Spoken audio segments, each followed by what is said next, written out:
Welcome to Inside Djoser's Step Pyramid.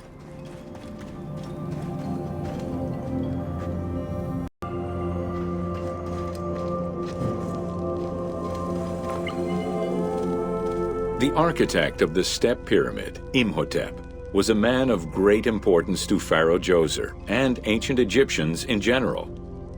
The base of a statue of Djoser, discovered in 1926, celebrates Imhotep as a carpenter, sculptor, stonemaker, and chief of the seers.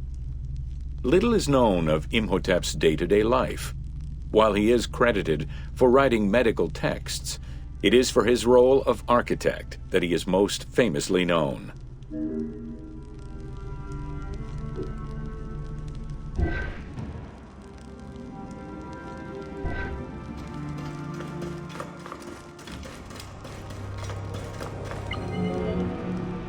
From the design of the pyramid to the elements within the complex itself, Imhotep set out to create something that would immortalize his king. An architectural achievement, the Step Pyramid was made from stone blocks instead of mud brick. It was the first time Egyptians built a monument of that height. Imhotep explicitly intended for the stone to reflect natural materials.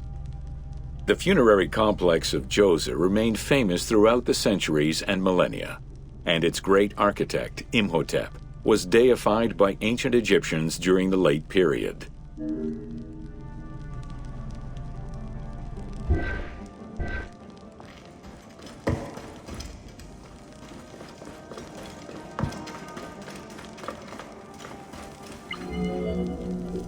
In addition to the central subterranean palace built for Djoser, 11 wells were dug.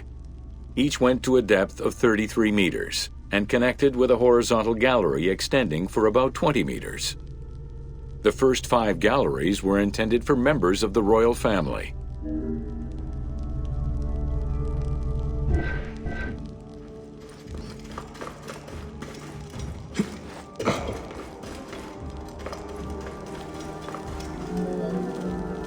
Two passages lead underground and branch off in 3 directions to various magazine galleries.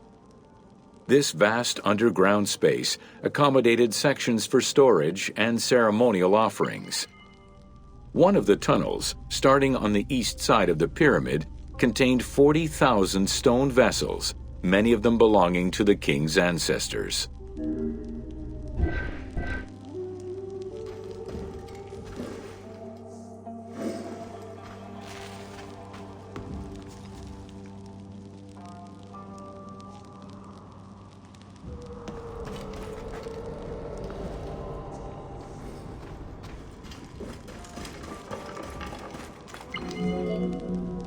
The burial chamber of Djoser is located at the bottom of a 28-meter-deep central shaft. According to Egyptologist Jean-Philippe Lauer, the chamber was originally made from polished blocks of limestone, while its ceiling was decorated in 5-pointed stars.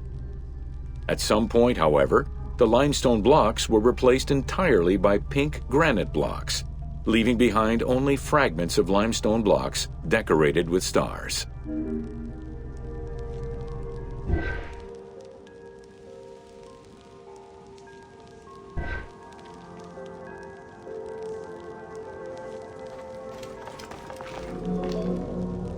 At the foot of the chamber are many tunnels going in all directions. This maze of tunnels, galleries, and chambers stretches over 5 kilometers. There are a number of dead ends and false doors. They may have been intended for the afterlife, rather than to fool thieves.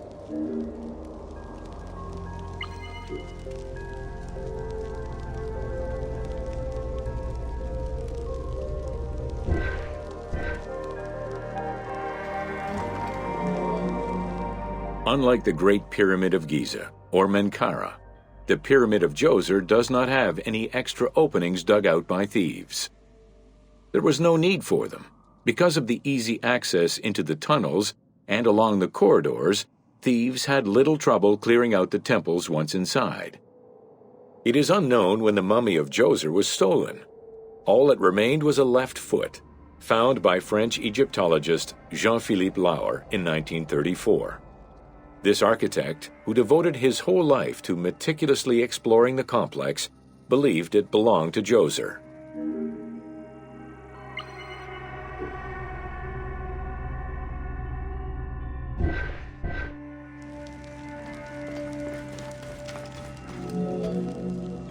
The Pharaoh's apartments, also known as the Blue Chambers, are decorated with blue-green tiles meant to imitate the reed matting that covered the walls and windows of his palace. The stone is carefully curved and painted to look like the rolled mats of open doorways and curtains.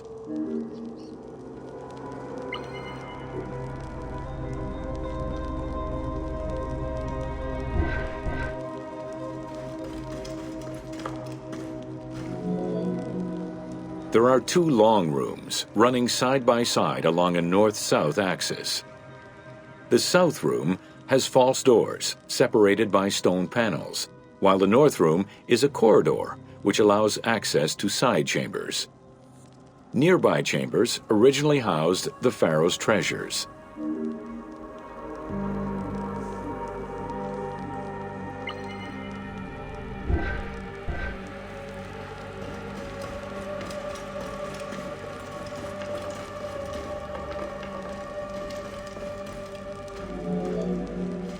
The door frames are made of fine limestone and carved with the king's name.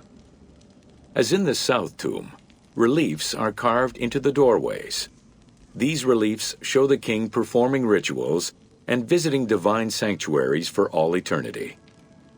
Their interiors are fictive additions made by the team to add to the wonders of the tomb.